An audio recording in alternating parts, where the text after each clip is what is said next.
আসসালামু আলাইকুম। আজকে ২০২৬ সালের যে নির্বাচন, সেই নির্বাচন নিয়ে মূলত আলোচনা হবে। নির্বাচনে আগেই বলেছি যে এবার আমি নির্দিষ্ট কোনো দলের পক্ষে আমার কোনো অবস্থান থাকবে না। তবে অবশ্যই যা ঘটে, যেটা ঘটছে, যা ঘটবে সামনে, আল্লাহ যদি বাঁচিয়ে রাখেন, সেটা নির্বাচন পর্যন্ত, নির্বাচনের ফলাফল পর্যন্ত আপনাদের প্রতি মুহূর্তের আপডেট জানানোর চেষ্টা করব ইনশাআল্লাহ। তো তার ধারাবাহিকতায় আজকে আপনাদের বলা চলে সূচনা একটা বক্তব্য দিচ্ছি, যেখানে মূলত বিএনপি এবং জামায়াত দুই দলই এবারের প্রতিদ্বন্দ্বিতা করছে মূলত। তো তাদের ভেতরে কাদের অবস্থান কেমন আছে, ক্ষমতায় কারা যেতে পারেন, কেন যেতে পারেন, বা আপনার কাকে পছন্দ করা উচিত, সমর্থন দেওয়া উচিত ইনডিরেক্টলি, সেটারও কিছু ইঙ্গিত আমার এই ভিডিওতে থাকবে। প্রথমেই বলে রাখি যে ২০২৪ সালের ৫ই আগস্টের পর থেকে আমি বিভিন্ন ভিডিওতে বলেছি যে তারেক রহমান এর নেতৃত্বে যে বিএনপি, সে বিএনপি আগের বিএনপি সরকারের যে সময়টা ছিল তার চাইতে অনেক বেশি উন্নত একটা কি বলবো যে ভালো কিছু করবে, এরকম একটা সরকার তারেক রহমান করবেন। তার কিছু তিনি যে বলেন যে আই হ্যাভ এ প্ল্যান, আসলেই তার একটা প্ল্যান আছে, এবং এটা আমি তার খুব ঘনিষ্ঠ লোকজনের সাথে তার যে কথাবার্তা হয় তাদেরও অনেকের কাছেই শুনেছি। এবং তার কিছু জিনিস যদি আপনারা দেখেন, গেল কয়দিনে তারেক রহমান দেশে যাওয়ার পর থেকে এখন পর্যন্ত আপনি দেখবেন যে এই বিএনপি হ্যাঁ ভোটের বিরুদ্ধে, সরাসরি না ভোটের পক্ষে অবস্থান নিয়েছিল। যখন সালাউদ্দিন বিএনপির একেবারে সামনের সারিতে নেতৃত্ব দিচ্ছিলেন মনে হচ্ছিল, তো তারেক রহমান দেশে যাওয়ার পরপর বিএনপি এখন হ্যাঁ ভোটের পক্ষে সরাসরি ক্যাম্পেইন করছে। তারপরে কিছু কিছু জায়গায় আবার বলা হচ্ছে যে বিএনপি এই বিসমিল্লাহ সরিয়ে দেওয়া হচ্ছে সংবিধান থেকে, এই হ্যাঁ ভোটের পক্ষে ভোট দিলে। একদম মিথ্যা একটা কথা। সংবিধানের যেসব অনুচ্ছেদগুলো পরিবর্তন করতে চায়, সংস্কার করতে চায়, একমাত্র সেই অনুচ্ছেদগুলো নিয়ে কথা বলা হচ্ছে। বিসমিল্লাহ এটা প্রস্তাবনায় আছে, এটা নিয়ে কোনো আলোচনা হয় না, এটাতে টাচই করে নেই, এটার কোনো সংস্কার চায় না, যে কারণে ওই আলোচনা এই ইয়েতে নেই। তো এটাকে বোঝানো হচ্ছে যেহেতু এই সংস্কারের এই জায়গায় নেই, সংস্কার এই জায়গায় থাকবে না, তো পুরো সংবিধান তো সংস্কার করা হচ্ছে না, সংবিধান তো আর বাতিল করে দেওয়া হচ্ছে না, সংবিধান এই সংশোধন করার একটা বিল আনার পক্ষে কাজ করছে। তো সেইখানে যেগুলো যেগুলো সংশোধন করা দরকার সেটার ব্যাপারে আলোচনা হয়েছে। যেহেতু সংস্কারের মধ্যে বিসমিল্লাটা নাই, এটারে মানুষের মধ্যে শোনানো হচ্ছে যে বিসমিল্লাহ থাকবে। বিসমিল্লাহ থাকবে, বিসমিল্লার হাতই দেওয়া হবে না, ওইখানে আছে যেইভাবে আছে সেইভাবেই, যে অনুচ্ছেদ পরিবর্তন হবে সেটা নিয়ে শুধু আলোচনা হবে। তো এরকম বিএনপি তারেক রহমান দেশে যাওয়ার পর থেকে হ্যাঁ ভোটের পক্ষে এখন ক্যাম্পেইন শুরু করেছে। বিএনপি যাওয়ার পরে মির্জা ফখরুল ইসলাম ওবায়দুল কাদের, তিনি আপনার মাথায় টুপি টুপি দিয়ে বললেন কি, কোরআন সুন্নার বিরুদ্ধে কোনো আইন বিএনপি সরকার ক্ষমতায় গেলে হবে না। ও হলো নরেন্দ্র মোদীর পোলা, এই মির্জা ফখরুল নরেন্দ্র মোদীর পোলা এখন কয় যে কোরআন হাদিসের বিরুদ্ধে আইন করা হবে না। এগুলি সব এই তারেক রহমানের গুতা, এই গুতায় এগুলো সোজা হয়েছে। তো এরকম কিছু কিছু পরিবর্তন দলের ভেতরে এসছে, এবং আমি জানি না বিএনপি ক্ষমতায় যেতে পারবে কি না। এবার বিএনপি যদি ক্ষমতায় যায়, যদি নাও যায়, 5 বছর পরেও যায়, তখন আমার এই একই বক্তব্য থাকবে, এখন যেটা বলছি আগেও যেটা বলেছে। সো আমি এই 5 তারিখের পর থেকে এখন পর্যন্ত যতগুলো ভিডিওতে এই ধরনের বক্তব্য দিয়েছে যে তারেক রহমান অনেক সুন্দর কিছু ভালো কিছু করবে, তার কিছু ভালো উদ্দেশ্য আছে, ভালো কিছু পলিসি আছে, এগুলো বলার পরে আমার যারা লোকজন আছে তারা আবার বলে নাটক কম করো, পিওটিও এইসব কমেন্ট করে। তো যাই হোক, আমি আমার বক্তব্যে এখনও যেই জায়গায় আছে, আগেও যেই জায়গায় ছিলাম, ভবিষ্যতে ওইখানেই থাকবো, যে তারেক রহমান ভালো কিছু একটা করবে। এখন সমস্যাটা যেটা হবে সেটা হলো যে তারেক রহমান একা কতটুকু পারবে। এই তারেক রহমান দেশে যাওয়ার মানে দেশে আসার আগ মুহূর্ত পর্যন্ত আপনারা দেখেছেন যে বিএনপির কথাবার্তা কত কিছু। তাহলে তারেক রহমান যদি ক্ষমতায় যায়, ওই লোকগুলোকে নিয়েই তো তারেক রহমান লন্ডনে থাকা অবস্থায় আমরা দেখেছি যে কয়েকশো বিএনপির লোকজনকে আপনার করা হলো, বহিষ্কার করা হলো সুনির্দিষ্ট চাঁদাবাজির অভিযোগে। সেই লোকগুলোকে আবার ব্যাক আনা হয়েছে, এবং ওই লোকগুলো 53 জন না কতজন যেন আপনার এই নির্বাচনে ধানের শীষ নিয়ে নির্বাচন করছে। তাদের বহিষ্কারাদেশ প্রত্যাহার করে তাদেরকে নিয়ে আসা হয়েছে, মনোনয়ন দেওয়া হয়েছে, নির্বাচন করছে তারা। তো বাংলাদেশের মানুষ সবাই জানে আপনি নিজে সার্টিফিকেট দিয়েছিলেন যে হি ইজ চাঁদাবাজ, এখন আপনি তাকে মনোনয়ন দিয়ে বলেন যে ওরে এই চাঁদাবাজকে তুমি ধানের শীষে ভোট দাও। মানুষ তাহলে কাটটা শুনবে? মানুষ তো জানো চাঁদাবাজ। এই লোক দিয়ে তো সম্ভব হবে না। সমানে আপনার এই দুই দেশের নাগরিক, দ্বৈত নাগরিকত্ব নিয়ে আপনি নির্বাচন করতে পারবেন না, কিন্তু আপনি করছেন। তা আপনার তো উদ্দেশ্যই আপনি 5 বছর চুরি করবেন, করে আবার ফের আওয়ামী লীগের মতো পলায় বিদেশে যায় খাবেন। আপনি নাগরিকত্ব করছেন না কেন, আপনি ছাড়ছেন না কেন? তারপরে ব্যাংক লোনে আপনি নির্বাচনের আগেই, ক্ষমতায় যাওয়ার আগেই আপনি কি বলে এটার কি বলে ঋণ খেলাপি। তো একজন ঋণ খেলাপি যখন কিনা নির্বাচনের আগেই চুরি করে ক্ষমতায় আসতে চায়, ও তো নির্বাচিত হয়ে ক্ষমতা গেলে পুরো ব্যাংক দখল করে ফেলবে, পুরো ব্যাংক ধ্বংস করবে। এই আওয়ামী লীগের মতো, আওয়ামী লীগ যা করেছে সেভাবে ব্যাংক ধ্বংস করে ফেলবে, পুরো ব্যাংক খাবে বসে বসে। সেই চোর বাটপার লুচ্চা। আমার চুয়াডাঙ্গার কথা বলি, আমার চুয়াডাঙ্গায় জামাতের প্রার্থী হলো একে অ্যাডভোকেট রাসেল ভাই, আর বিএনপির প্রার্থী হলো গিয়া শরীফুজ্জামান শরীফ। তিনি একাধারে চাঁদাবাজ, ধান্দাবাজ, দখলবাজ, টেন্ডারবাজ, সবশেষ ধর্ষক। ধর্ষণের অভিযোগ করেছে এক নারী। কেন অভিযোগ করেছে? সেও বিএনপি করতো, স্কুল শিক্ষিকা, গান গায়, শিল্পী। সেই নারীকে আপনার ধর্ষণ করার অভিযোগ করার কারণে তাদের স্বর্ণ চোরাচালান এই মামলায় ঢুকাই দিয়ে তারা জেলে রেখেছে, এখনও জেলে। এই সপ্তাহে হয়তো বা সে ভালো একটা সুসংবাদ পাইতে পারি, সে সম্ভবত বের হবে। তো এই ব্যক্তিরা যদি আপনি জামাতের রাসেল ভাইয়ের কাছে যদি আপনি শরীফ ধর্ষককে দাঁড় করান, তো মানুষ কাকে ভোট দিবে? সারা দেশে তো একই অবস্থা। এই যে মির্জা আব্বাস আর পাটোয়ারি তো কোনো রিক্সাওয়ালার কাছ থেকে চান্দা নেয় না, কোনো দোকান থেকে চান্দা নেয় না, ফুটপাত থেকে চান্দা নেয় না। চান্দা আব্বাসের কাজে চান্দা নেওয়া, সারা জীবন চান্দাবাজি করেছে, এখনও চান্দাবাজি করে। এই যে আপনি ওনারা অনেক সময় বলে বেড়ান যে জামাতের লোকজন হলো গিয়া কিচ্ছু করে না, জামাতের লোকজন কোনো কষ্ট করে নাই, জামাতের লুকিয়ে লুকিয়ে আরামে তারপরে আওয়ামী লীগ সেজে তারপরে রাজনীতি করেছে। জামাতের কয়জনের ফাঁসি হয়েছে, জামাতের কতজন জেলে গিয়েছে, জামাতের কতজন রিমান্ডে গিয়েছে, জামাতের কতজন গুম হয়েছে, কতজন অঙ্গ হারিয়েছে, এটা হিসাব করতে চাইলে হিসাব করেন, তাহলে বুঝবেন যে কাদের উপরে কত নির্যাতন হয়েছে। চান্দা আব্বাসের পুরো ঢাকা ব্যাংক আরামসে তার বেড়েছে, আরও বাড়তে থেকেছে। তারপরে আপনি এই যে মীর কাশেম আলী, তার ছেলে পর্যন্ত আপনার গুম হয়ে একদম কী অবস্থায় বের হয়েছে আপনারা দেখেছেন সেগুলো। তো এই অবস্থা, এটা হলো জামাত আর বিএনপির মধ্যে। আপনি ধরেন হাইপোথেটিক্যাল কথাবার্তা বাদ দেন, জামাত আর বিএনপির সাথে আমরা যে প্রতিদ্বন্দ্বিতা করব, কারণ একজন বিএনপির ভাইকে আমি বলবো যে মানে আমি কিন্তু চাই যে সব রাজনীতি, খালি বিএনপি একা না, আমি চাই আওয়ামী লীগও যদি বাংলাদেশে কোনোদিন রাজনীতি করে, জাতীয় পার্টির রাজনীতি, সব রাজনীতিবিদদেরই মানে ঠিক জায়গায় আসতে হবে। ভাই আপনি চোর বাটপার সেই আগের ধান্দাবাজ এগুলো নিয়ে আমরা যদি বলতে বলেন, মানে একটু সেফ জোনে থাকার জন্য বলি, নাহলে 100% বলে ফেলতাম। 99.9% আপনার চোর, জাস্ট চুরি করার জন্য এখানে রাজনীতি করতে আসে। একদম সব, বিএনপি বলেন, আওয়ামী লীগ বলেন, জাস্ট চুরি করার জন্য রাজনীতি করতে আসে। আর জামাতকে বলা হয়, জামাতও নাকি ওরা হয়েছে চান্দাবাজি করে, জামাতও নাকি চান্দাবাজি করে। জামাত চান্দাবাজি কেমনে করে? ওই যে ইয়ানত নেয়, এটাও বলে চান্দা। তো ও ইয়ানত নেয়, ওর পকেটের টাকা দিয়ে ও সংগঠন করে, রাজনীতি করে। আর আপনি মানুষের টাকা নেওয়ার জন্য রাজনীতি করেন, মানুষের কাছ থেকে চান্দা নেওয়ার জন্য রাজনীতি করেন। এগুলি বলে কি আপনি বুঝাইতে পারবেন? জামাতটা আপনি বলবেন 71-এর রাজাকার, এগুলি বলে কি আপনি জামাতের পেছনে নিতে? মানুষ কেন যেখানেই যায়, যেখানেই শুনেন জামাতকে, আমরা এবার জামাতকে ভোট দিব, হ্যাঁ, মানে এরা আবার বলে বট বাহিনী দিয়ে এগুলি করা হয়। তো ডাকসু নির্বাচনে কী হয়েছে? ছাত্র সংসদ নির্বাচনগুলো সব জায়গাতে কেন এই ভরাডি? সবশেষ যকসু নির্বাচনে সবাই মিলে, ওই যে বিকাশ, নুরু টুরু সব কটার দল মিলে এসে তারপরে শিবিরের বিরুদ্ধে লাগলো, তাও পারলো না। তো কেন হচ্ছে এরকম? এটা এমনি আপনার কি মনে হয় জাহাঙ্গীরনগর বিশ্ববিদ্যালয়, ঢাকা বিশ্ববিদ্যালয়, সব বিশ্ববিদ্যালয়গুলোতে সবাই শিবির করে, এখন সবাই জামাতে যোগ দিয়েছে? নো। কি করেছে? তাদের এই সাধারণ মানুষ যারা, সাধারণ ভোটার যারা, তারা দেখেছে যে ছাত্র দলের চরিত্র আর ছাত্র শিবিরের চরিত্র না, এটা তো আকাশ পাতাল পার্থক্য। আমরা তো যা শুনি সব মিথ্যা কথা। এটাকে বলা হয় এরা হইল গিয়া এই 71-এ ওর মারে এটা করেছে, ওর বোনের এটা করেছে, খুঁজে পায় না।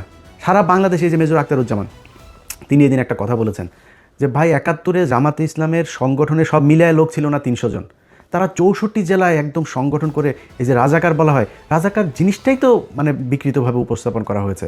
রাজাকার ছিল পাকিস্তানি বাহিনীরা, এই যে ব্রিজ কালভার্ট যেগুলো ভেঙে দিচ্ছিল মুক্তিযোদ্ধারা, এগুলো রক্ষণাবেক্ষণের জন্য তাদের ইউনিফর্ম ছিল চৌকিদারদের মতো। আপনি মেজর আক্তার নিজেও এই কথাটা বলেছে, এটা এর আগেও আমরা বিভিন্ন বইতেও পড়েছি, আপনি বিভিন্ন বিদেশে যেসব ডকুমেন্টারিগুলো ছিল তখনকার, সেগুলো তো গেলেও দেখবেন। এটা কোনো রাজনৈতিক দল ছিল না, জামাতের কোনো সংগঠনই ছিল না তখন সেইভাবে, মানে জেলা ভিত্তিক। ঢাকা শহরে একটা ছোট্ট একটা ছিল, ওইটা নিয়ে তারা রাজনীতি করতো। তো এটাকে বানানো হয়েছে রাজাকার। তারা বিভিন্ন মানুষের হরিণ ধরে নিয়ে নাকি পাকিস্তানিদের দিয়ে কার মারে মারে করায়, তারপরে আকাম কোকাম করায় ওদের সজীব ওয়াজের জয় পয়দা হওয়া, এইগুলো বানানো হয়েছে। এগুলো তো ভাই মানুষ এখন বলে করা যাবে না। এখন করতে হবে কি? আপনাকে রাজনীতি করতে হইলে ওর চাইতে বেটার কোনো রাজনীতি করতে হবে। জামাতে ইসলাম এই একটা সংবাদ সম্মেলন করবে, ওদের একটা মিটিং হবে, ওদের দলের কাউন্সিল হবে, পদ দেওয়ার নাম বলার পরে সে জানেও না কিসের লবিং টবিং, সে জানেও না কী হবে, সে কান্না করে, নামাজ পড়ে, সেজদা দেয়। কেউ কারোর পক্ষে কোনো বিপক্ষে বিদ্রোহী প্রার্থী কোনো কিছু নাই। এনসিপির পোলাপান, অখ্যাত পোলাপান, চেনে না কেউ এলাকায়, কেন্দ্র থেকে সিদ্ধান্ত হয়েছে তাকে লক্ষ্মীপুর এক আসনে দেওয়া হবে। বিশাল প্রভাবশালী জামাত ইসলামের বিরাট মানে হেভিওয়েট প্রার্থী সরে গিয়েছে। এই যে মাহফুজের ভাইকে দিয়েছেন, ওই আসনের যে জামাতের প্রার্থী উনি ভীষণ জনপ্রিয়, দাঁড়াইলেই পাশ করবে এরকম একজন প্রার্থী। দল বলেছে মাহফুজের ভাইকে দিতে হবে, সরে গিয়েছে, কোনো আপত্তি নেই। একটা জায়গায় আসন দেওয়ার পর 2 মিনিটের মধ্যে জামাতের প্রার্থী ফেসবুকে পোস্ট করেন, দলীয় সিদ্ধান্তকে স্বাগত জানিয়ে শ্রদ্ধা জানিয়ে সরে যাচ্ছে। কেন? মানে কোনো জায়গায় চেয়ার নিয়ে লাথালাতি নাই, ধাক্কাধাক্কি নাই, কোথাও বক্তব্য দেওয়া নিয়ে ধাক্কাধাক্কি নাই। খালেদা জিয়ার খিচুড়িটা নিয়েও আপনারা কারাকারি করে মারামারি করলেন। প্রতিদিন এদের কামড়া কামড়ি, সেই আওয়ামী লীগ যা করতো তাই হচ্ছে। আপনি বলেন ভাই আপনি আমার যদি এমন বলেন যে ও ইলিয়াস বোধহয় জামাতের দালালি করে, ভাই বলে কোনো সমস্যা নাই, আপনি যার মনে চায় বলেন। আমি তো আপনাদেরকে বিএনপি ক্ষমতায় আসার আগে আওয়ামী লীগ থাকা অবস্থাতে সবসময় একটা কথা বলেছি কি, যে আমার খালি আমি রাজাকার হইতে রাজি, আমি পাকিস্তানি মিলিটারি হইতে রাজি, সব হইতে রাজি, যা বানাবি সব হইতে রাজি, কিন্তু আমার আওয়ামী লীগ খালি বানাবেন, আর কিচ্ছু সমস্যা নেই।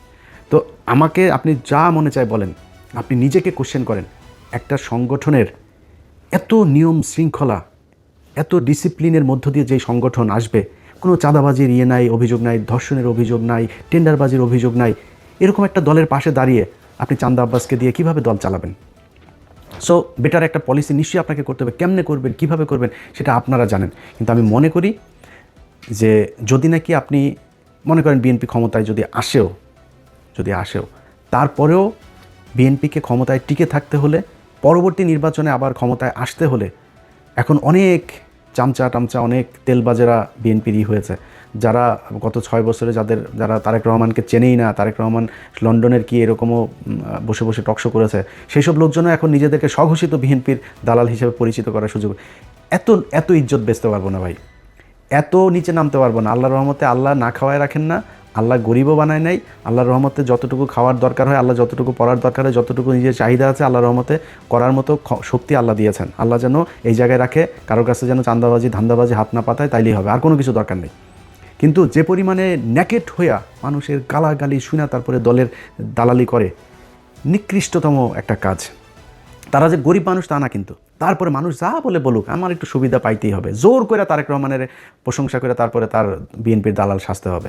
এখন এইসব লোকজনের কাছে যদি আপনি আবার বিএনপির ব্যাপারে শুনেন, অনেক সুন্দর কথা, যারা 6 বছর বিএনপির ব্যাপারে বহু নেগেটিভ কথা বলেছেন, আমরা আগেও যেভাবে বলেছি এখনও সেভাবেই বলছি, ভবিষ্যতেও। যেহেতু বিএনপির একটা বিশাল শ্রেণী ভারত বিরোধী মানুষ আছে এখানে সবাই চান্দা আব্বাস না, এখানে সবাই শরীফুজ্জামান শরীফ না, এখানে অনেক ভালো মানুষ আছে।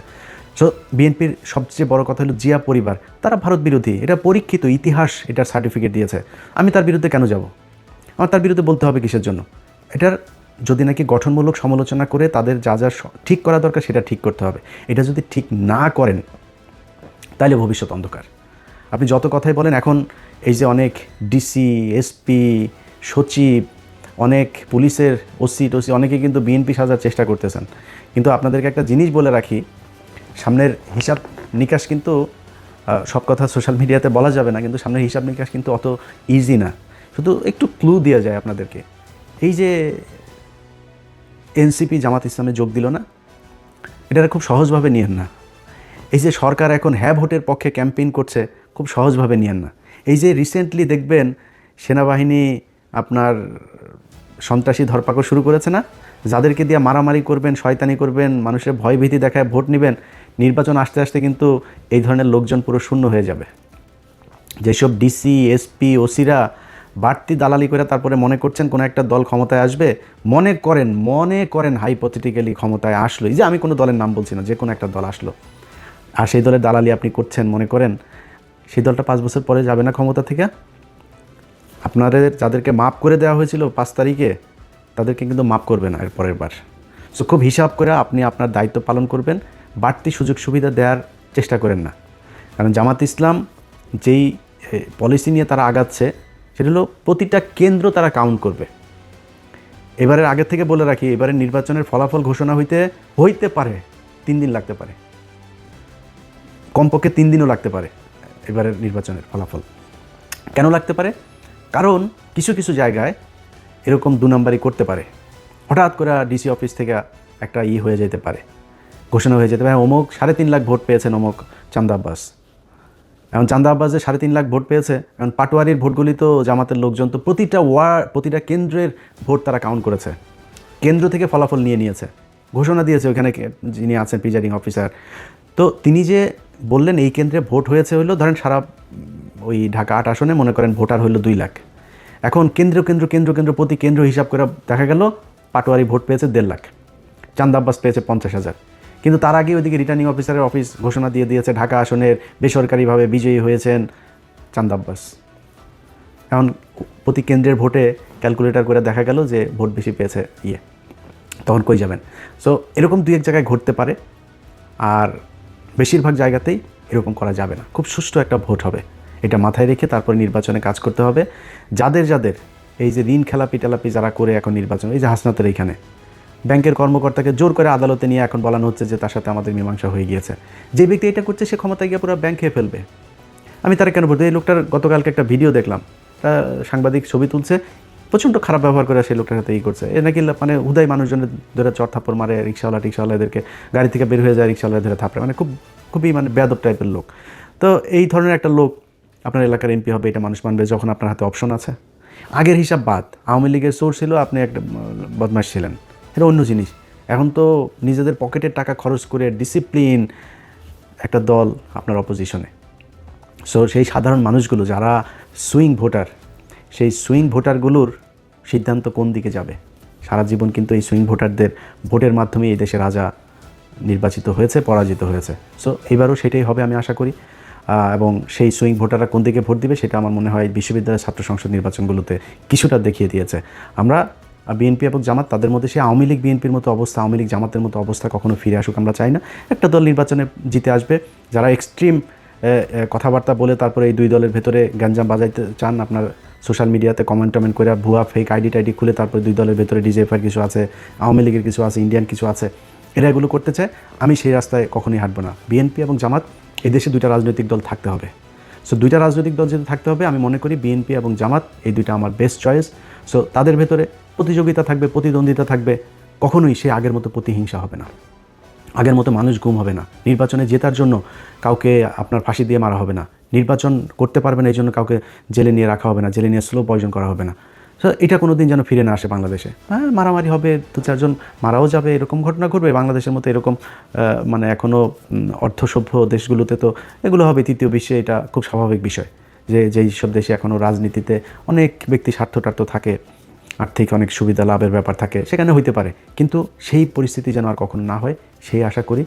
সেই কারণেই আমি মনে করি যে সামনের নির্বাচনটা একটা সুষ্ঠু নির্বাচন হবে, এবং সেই নির্বাচনে আমার জন্য আমার ব্যক্তিগত মতামত, যদি বিএনপি অথবা জামাত এমন একটা কিছু করতে পারে, তারা সেটা নির্বাচনের আগে নিশ্চয়ই ঘোষণা দেওয়ার দরকার নাই, দিবেও না। তাদের একটা কি সরকার, জাতীয় একটা সরকার টাইপের, যারাই ক্ষমতায় আসুক, দেখা গেল যারা সংখ্যাগরিষ্ঠতা পাবে তাদের প্রধানমন্ত্রী থাকবে। এরপরে কয়েকটা মন্ত্রণালয়, কতগুলো আসন পেলে কোন মন্ত্রণালয় কাদের কোনটা থাকবে, এরকম কিছু মন্ত্রণালয়গুলোতে তাদের কিছু ভাগ দেওয়া এবং সবাই মিলেমিশে দেশটা চালানো। আমি মনে করি এরকম কোনো কিছু একটা করলে সবচাইতে ভালো কিছু হবে। এবং আমার বিশ্বাস যে তারেক রহমান এবং ডাক্তার শফিকুর রহমান, 2 জন, মাঝখানে ডক্টর ইউনূস তো আছেনই, তাদেরকে নিয়ে ভালো একটা নির্বাচন হবে এই স্বপ্ন দেখি। সবাই ভালো থাকবেন, আল্লাহ হাফেজ।